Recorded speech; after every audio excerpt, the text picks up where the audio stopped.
चीन से लगी एलएसी पर भारत अपनी ड्रोन पावर बढ़ा रहा है, तो दूसरी तरफ चीन के राष्ट्रपति शी जिनपिंग तिब्बत में नए दांवपेच खेल रहे हैं। जिनपिंग को लेकर ऐसा क्यों कहा जा रहा है, यह समझने के लिए आपको तिब्बत से आई तस्वीरों को ध्यान से देखना चाहिए। तिब्बत पर चीन के कब्जे की 75वीं वर्षगांठ पर शी जिनपिंग तिब्बत की राजधानी लहासा पहुंचे।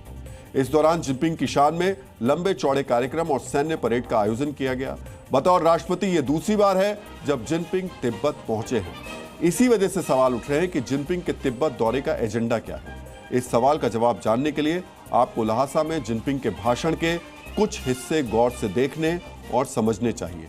जिनपिंग ने अपने भाषण में कहा कि तिब्बत से अलगाववाद पूरी तरह खत्म किया जा चुका है, जिसके मायने हैं कि जिनपिंग ने तिब्बत के नागरिकों को यह याद दिलाया कि अब इस क्षेत्र पर चीन को कोई चुनौती नहीं दे सकता। भाषण के दूसरे हिस्से में जिनपिंग ने कहा कि तिब्बत में सामुदायिक सद्भावना बनी रहनी चाहिए। यानी जिनपिंग मूल तिब्बतियों को संदेश दे रहे हैं कि तिब्बत अब सिर्फ उनका क्षेत्र नहीं रह गया, बल्कि चीन का हान समुदाय भी तिब्बत पर समान अधिकार रखता है।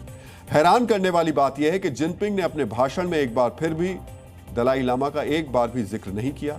जिनपिंग के इस दलाई लामा वाले एजेंडे को भी हम डिकोड कर लेते हैं, लेकिन सबसे पहले आपको जिनपिंग की कथित सामुदायिक सद्भावना वाला संदेश समझना चाहिए।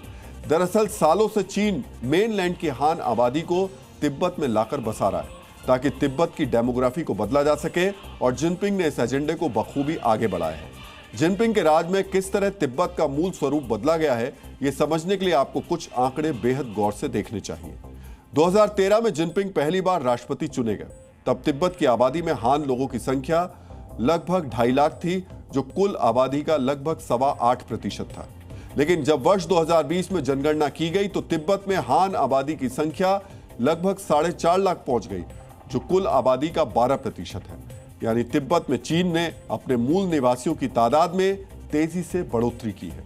मूल आबादी को कम करके समाज में अलगाववाद या आजादी की भावना को दबाना उपनिवेशवादी शक्तियों की पुरानी नीति रही है।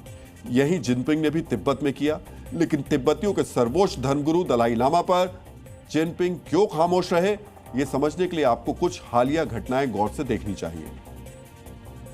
जुलाई के महीने में दलाई लामा ने कहा था कि वो जल्द अपने उत्तराधिकारी की घोषणा करेंगे। इसके जवाब में चीन के विदेश मंत्रालय ने कहा था कि अगले दलाई लामा को चुनने या घोषित करने का अधिकार सिर्फ चीन के पास है। चीन से आए सख्त बयान के बावजूद दलाई लामा और चेक रिपब्लिक के राष्ट्रपति की मुलाकात हुई थी, जिसके बाद चीन ने चेक रिपब्लिक के राष्ट्रपति से अपने राजनयिक रिश्ते खत्म कर दिए थे। दरअसल इन घटनाओं ने जिनपिंग को समझा दिया कि उत्तराधिकारी के मुद्दे पर दलाई लामा झुकेंगे नहीं। अगर दलाई लामा पर दबाव बढ़ाने की कोशिश की गई तो तिब्बत में दोबारा अलगाववाद तेज हो सकता है। यही वजह है कि लहासा में जिनपिंग दलाई लामा को लेकर कुछ नहीं बोले। मंगलवार के डीएनए विशेषांक में हमने आपको बताया था कि अमेरिका के राष्ट्रपति ट्रंप और चीन के राष्ट्रपति जिनपिंग दो ऐसे राष्ट्राध्यक्ष हैं जो आर्थिक और सामरिक फायदे के लिए अपनी नीतियों को 360 डिग्री तक घुमा देते हैं। ट्रंप ने यूक्रेन के युद्ध में हथियारों की डील की। फायदे का यही कायदा है। जिनपिंग तिब्बत में भी अपना रहे हैं, और ऐसा क्यों कहा जा रहा है, ये जानने के लिए आपको तिब्बत से जुड़ी एक हालिया रिपोर्ट बेहद गौर से देखनी चाहिए। इस रिपोर्ट में कहा गया है कि चीन की फौज तिब्बत में मानवाधिकारों का हनन कर रही है। तिब्बत के नौजवानों को जबरन पीएलए यानी चीन की सेना में भर्ती किया जा रहा है।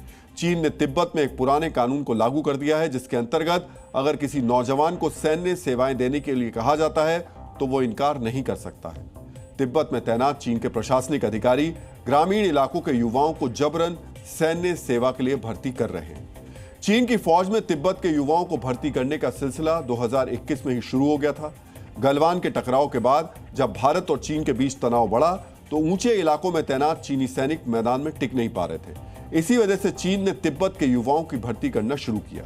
जिन तिब्बती नागरिकों पर बगावत और अलगाववाद जैसे आरोप लगे, उन्हें जिनपिंग ने सेना में क्यों भर्ती किया, इस सवाल का जवाब आपको हमारे अगले ग्राफिक्स में मिलेगा। आप चाहें तो इस जानकारी को नोट भी कर सकते हैं। दरअसल तिब्बत के युवा ऊंचे इलाकों में रहने के अभ्यस्त हैं। साथ ही साथ उन्हें एलएसी पर स्थित पहाड़ियों और रास्तों की जानकारी भी रहती है। और तिब्बत में आज भी कई लोग इन विस्थापित तिब्बतियों के संपर्क में रहते हैं जो भारत आकर बस गए थे। यानी इन नौजवानों की पहुंच भारत में मौजूद तिब्बती आबादी तक भी है। इसी वजह से जिनपिंग ने फौरन अपनी नीति बदली और एलएसी पर भारतीय फौज का सामना करने के लिए तिब्बती नागरिकों को भर्ती करना शुरू कर दिया। लेकिन तिब्बत के ग्रामीण इलाकों में आज भी चीन विरोधी भावनाएं जिंदा हैं, जिनके चलते तिब्बती नौजवानों ने सैन्य भर्ती से इनकार किया और जिनपिंग ने जबरन भर्ती का चाबुक चलाना शुरू कर दिया।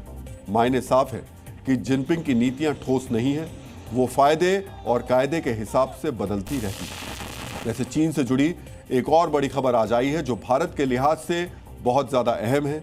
चीन ने अमेरिकी टैरिफ के मुद्दे पर भारत का खुला समर्थन किया है।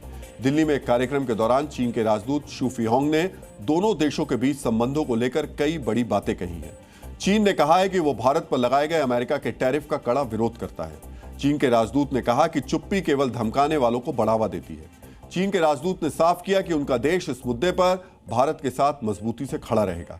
एससीओ शिखर सम्मेलन के लिए पीएम मोदी के चीन दौरे पर उन्होंने कहा यह यात्रा चीन भारत संबंधों को एक नई गति प्रदान करेगी। उनके मुताबिक चीन भारत दोनों देशों के लिए यह सहयोग लाभकारी होगा। उन्होंने दोनों देशों के बीच आपसी विश्वास बढ़ाने और संदेह से बचने की भी अपील की।